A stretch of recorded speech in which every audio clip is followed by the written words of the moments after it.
was dancing with my darling to the Tennessee Waltz.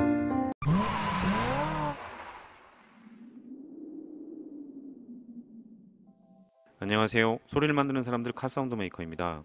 이번 차량은 JBL 옵션이 있는 2019년식 모하비 차량의 순정 오디오 특성에 대해 분석하고 모하비 순정 오디오의 음질을 어떻게 개선해야 하는지에 대해 설명을 해드리겠습니다.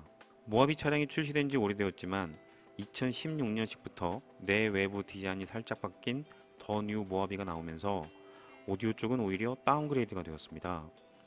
우선 구형 모하비의 경우 JBL 사양이 기본 적용되는 차량 등급이 있었지만 더 뉴 모하비의 경우에는 전체 차량 등급의 선택 옵션으로 변경되었죠. 웃긴 건 JBL 사양마저도 다운그레이드가 돼서 더 뉴 모하비 JBL 사운드가 구형 모하비 JBL에 비해 훨씬 더 못합니다. 특히 앰프 출력이 많이 낮아졌죠. 순정 센터 스피커가 있는 차량의 공통적인 문제인 채널 분리도가 많이 떨어져서 LR 테스트를 해보면 우측에서만 들려야 되는 소리가 센터에서 나오고 좌측에서만 들려야 되는 소리가 좌측과 센터에서 모두 재생되는 문제점이 있어 세븐드럼을 재생해보면 첫 번째, 두 번째, 세 번째 소리가 위치 변화가 없이 아래에서 들리고 네 번째, 다섯 번째가 핸들 중앙에 있고 여섯 번째, 일곱 번째가 센터 스피커에서 들리게 됩니다. 튜닝이 잘 된 카오디오 시스템의 경우에는 센터 스피커가 있다 하더라도 세븐드럼 재생 시 첫 번째, 두 번째, 세 번째, 네 번째가 센터에 있고 다섯 번째, 여섯 번째, 일곱 번째의 드럼 소리가 눈 앞에서 재생 위치가 서로 변해야 합니다. 또한 남성 보컬이 발 아래에서 들리는 문제가 있습니다. 발 아래에서 들린다는 건 도어 하단에 있는 6.5인치 미드 우퍼가 로우 패스가 되어 있지 않고 풀레인지로 연결이 되어 있다고 볼 수 있고요. 저음 소리는 나쁘지 않은데 저음에서 우는 소리가 들립니다. 벙벙대는 저음과 우는 저음은 소리가 다른데 우는 저음은 150Hz 대역이 높을 때 발생합니다. 또 순정 스피커에서 항상 나타나는 문제점 중 하나가 고음이 부족한 건데 모하비 JBL 오디오도 다를 바가 없습니다. 첨감상 문제점이 확인이 되었다면 RTA 측정 데이터가 어떻게 보이는지 확인을 해봅니다. 순정 톤 컨트롤 값은 모두 디폴트로 하고요. 지금 보시는 파란색 데이터가 2019년 모하비 JBL 옵션 차량의 순정 스피커 RTA 값인데 가장 먼저 눈에 보이는 게 중역대의 깊은 딥이죠. 중역대에 이렇게 깊은 딥이 있을 경우 소리가 풍부하지 않고 가볍게 들립니다.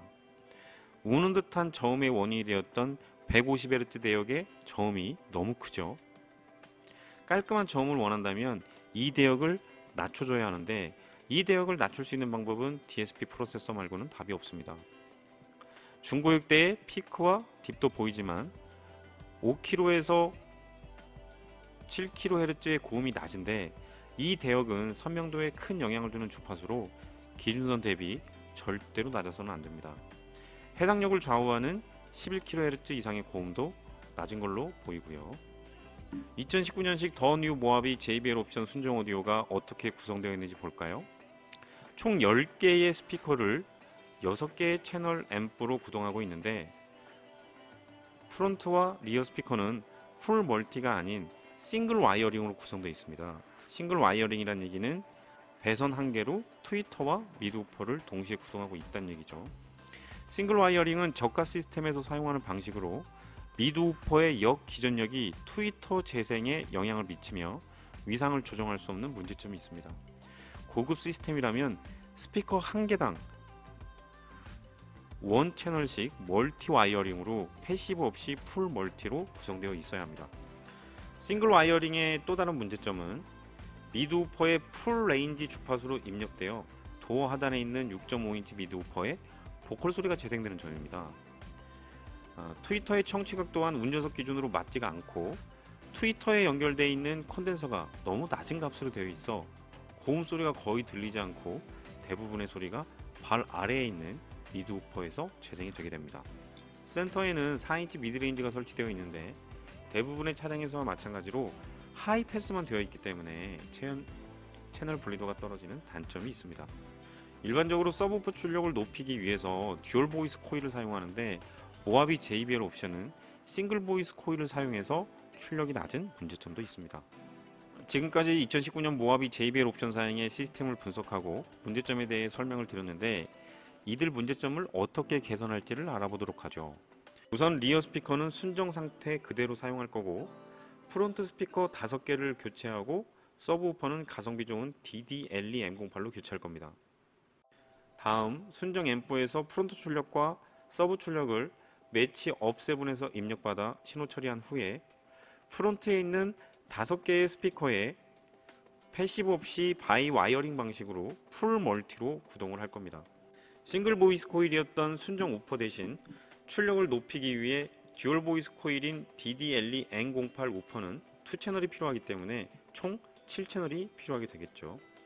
이렇게 스피커를 교체하면서 멀티 와이어링 방식으로 변경한 후에 DSP 프로세서로 정밀 세팅을 하게 되면 순정에서 발생했던 문제점을 완벽하게 개선할 수 있습니다. 여기서 중요한 부분은 순정 오디오를 활용을 해서 DSP 프로세서를 세팅해야 되기 때문에 순정 앰프의 출력 특성을 반드시 확인해야 합니다.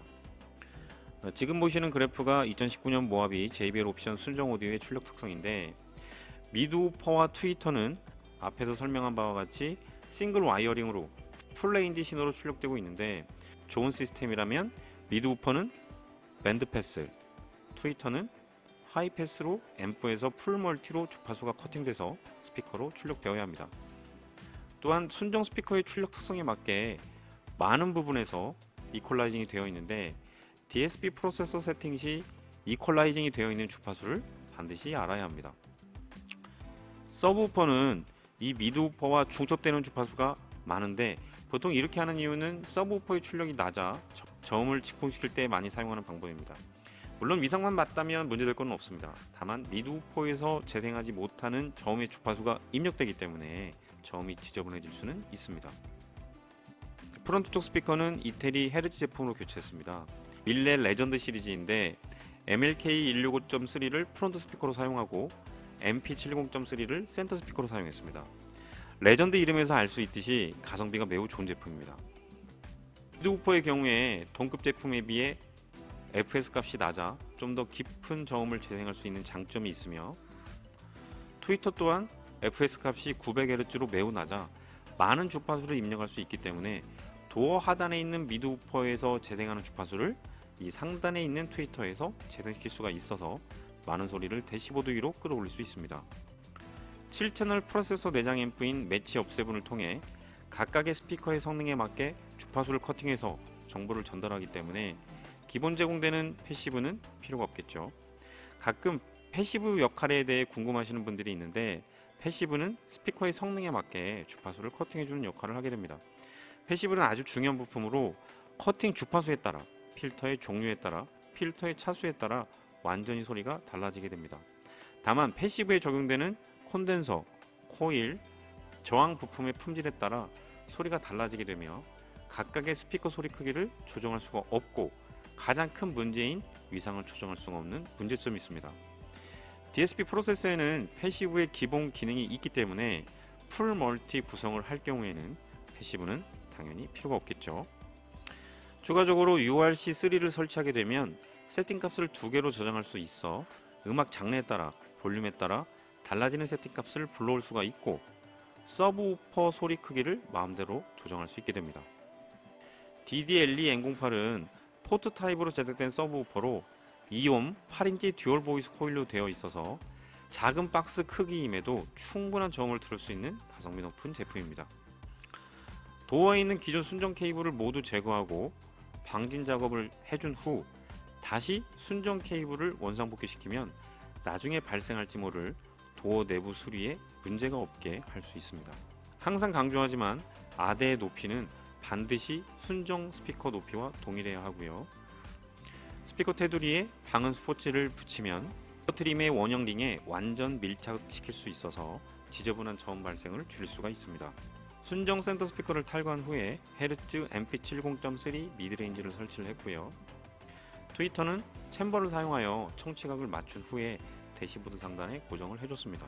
기존 8인치 우퍼는 더 이상 작동을 하지 않고 트렁크에 DD 서브우퍼를 장착을 합니다. 사진상에서 보면 알 수 있듯이 사이즈가 크지 않기 때문에 트렁크 공간을 적게 차지합니다. 매치 업7은 풀 멀티 와이어링 작업을 해준 후에 순정 앰프 측면 위치에 설치를 하고, URC3는 배선 노출 없이 공조 컨트롤러 하단 수납장에 고정하여 조정이 필요한 경우 수납장 뚜껑을 열고 조정할 수 있도록 장착을 했습니다. 지금부터가 2019년 모하비 JBL 옵션 차량의 카오디오 문제점을 개선하기 위한 가장 중요한 작업인 DSP 프로세서 세팅입니다. 가장 먼저 해당 스피커의 스펙을 확인하여 커팅 주파수를 얼마로 할지 결정합니다. 커팅 주파수를 결정할 때는 스피커의 FS 값과 F3 값을 참고해야 합니다. 센터 스피커 역시 스펙을 확인해야 하는데, 순정에서는 센터 스피커 측이 하이패스만 되어 있지만 트위터 측 하이패스 주파수와 FS 값을 참고하여 밴드패스로 넣어주면 떨어진 채널 분리도를 높여줄 수 있습니다. 각각 스피커의 커팅 주파수가 결정되었다면 세팅 프로그램에 입력을 하게 되는데, 스피커의 장착 위치, 스피커의 성능에 따라 필터의 종류, 필터의 차수가 결정되게 됩니다. 그림에서 보여지는 이 녹색 그래프가 밴드패스로 변경된 미드우퍼 측, 빨간색 그래프가 트위터 측인데, 순정에서는 미드우퍼가 하이패스가 되어 있어서 1800Hz 이상의 중고음이 발밑에서 재생이 되었지만, 지금은 1800Hz 이상의 중고역이 상단에 있는 빨간색 트위터 측에 재생되어 소리의 재생 위치가 당연히 대시보드 위로 올라오게 됩니다. 소리를 대시보드 위로 올릴 수 있다면 위상 조정을 통해 눈앞에서 대부분의 소리가 재생될 수 있는 사운드 이미지를 만들 수 있다는 뜻이죠. 다음 단계는 각 스피커의 소리 크기를 기준선에 올 수 있도록 조정해주는 개인 조정입니다. 이 작업은 카오디오 튜닝에 있어서 가장 기본 바탕이라고 보시면 됩니다. 즉, 밸런스 있는 소리를 개인 조정을 통해 만들 수 있게 되는 거죠. 하지만 각 스피커 소리 크기를 조정했음에도 몇몇 구간에서 평탄하지 않고 피크가 보이죠. 이는 순정 오디오의 출력 특성이 플랫하지 않기 때문입니다. 앞에서도 설명을 했지만 많은 구간에서 이퀄라이징이 되어 있고, 이 특성을 새롭게 교체한 스피커가 반응을 하고 있는 것이죠. 때문에 순정 오디오가 어느 주파수에서 얼마만큼 높거나 낮은지를 확인해서 플랫한 특성으로 조정해주는 작업이 필요합니다. 2019년 모하비 JBL 오디오에서는 크게 4개 구간에서 조정이 필요한 것으로 보입니다. 매치 업7은 인풋 얼라이먼트라는 기능이 있죠. 다른 프로세서에서는 디이퀄라이저라고 하기도 하는데 다 같은 기능입니다. 조정이 필요한 주파수가 확인이 되었다면 인풋 얼라이먼트에서 조정이 필요한 주파수를 입력하고 원하는 크기만큼 원하는 모양으로 조정할 수 있습니다. 인풋 얼라이먼트 조정 후 그래프를 보면 많이 평탄해진 모습을 보이고 있죠. 그 다음은 카오디오에서 항상 발생하는 문제인 피크와 딥을 해결할 차례입니다. 카오디오에서 발생하는 피크와 딥은 청취석을 기준으로 각 스피커의 거리차가 발생하기 때문에 반드시 발생하는 문제라고 여러 번 설명했죠. 이를 해결할 수 있는 방법은 타임 얼라이먼트입니다. 하지만 대부분의 차량에서는 거리만 재서 입력하는 실거리 타임 값으로는 해결이 되지 않습니다. 이 빨간색 그래프가 실거리 타임 값 적용 후의 데이터인데, 저역대와 고역대의 딥은 개선이 되었지만 중고역대는 피크가 오히려 딥으로 변해서 추가 조정이 필요합니다. 서브우퍼에도 딥이 추가로 발생을 했고요. 이는 각 스피커의 위상 조정이나 실거리 타임 값을 미세하게 조정하여 해결할 수 있는데, 이 작업이 많이 어려운 작업입니다. 경험도 많아야 하고요. 오랜 시간 동안 조정을 하다 보면 지금 그래프처럼 대부분의 피크와 딥을 어느 정도 개선을 할 수가 있습니다. 마지막 작업은 이퀄라이징이죠. 이퀄라이징 작업 시 주의사항이 몇 가지가 있는데, 가능한 게인을 높이지 말고 낮추는 작업을 하는 게 좋으며, 게인 조정값은 3dB를 넘지 않는 게 좋습니다. RTA 측정을 통해 기준선 대비 높거나 낮은 주파수를 전부 확인한 후에 파라메트릭 모드에서 조정이 필요한 주파수를 입력한 후 게인값과 Q값을 입력하여 이퀄라이징을 해줍니다. 모든 세팅이 끝난 2019년식 모하비 카오디오 튜닝 결과를 보시죠. 빨간색 그래프가 튜닝 후에 파란색 그래프가 순정 상태입니다. 가장 먼저 눈에 보이는 게 중역대의 깊은 딥이 충분히 채워졌죠. 이렇게 되면 가볍게 들렸던 소리가 차 안을 꽉 채워져서 풍부하게 들리게 됩니다. 우는 듯한 저음의 원인인 150Hz의 대역은 다른 주파수의 대역들이 순정 상태보다 높아져서 상대적으로 낮아졌기 때문에 지저분한 저음 소리가 없어지게 되었습니다. 선명도에 영향을 주는 5kHz에서 7kHz의 고음과 해상력을 좌우하는 11kHz 이상의 고음이 플랫한 특성으로 채워져서 순정과는 비교할 수 없는 소리를 들을 수 있습니다. 소리도 좋아졌지만 더 크게 개선된 부분은 음상입니다.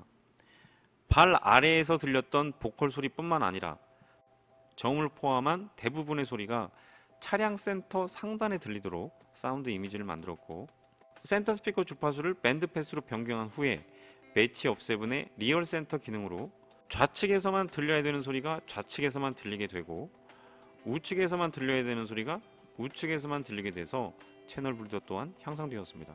실제로 세븐 드럼을 재생시켜 보면 그 차이가 더욱더 명확해지게 됩니다. 지금까지 카사운드 메이커였고요. 이어지는 동영상을 보시면서 이만 마치도록 하겠습니다. 감사합니다.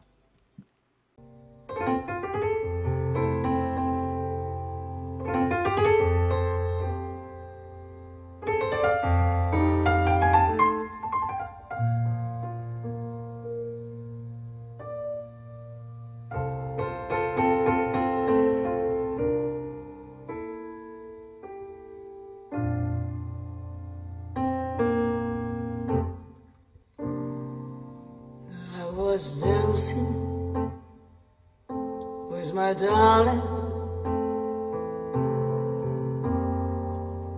to the Tennessee Waltz when a friend I happened to see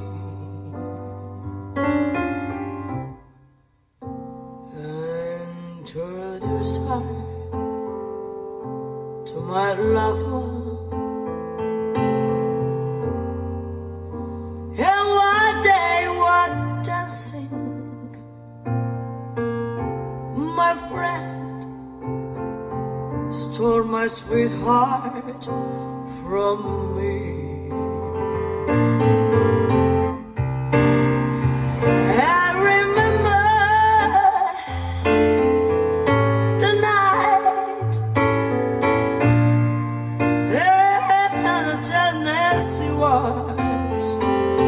Now I know just how much I had lost.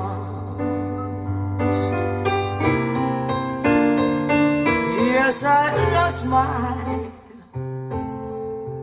little darling the night they were playing the beautiful Tennessee. Whoa. I remember the night and the Tennessee words. Now I know just how much I have lost.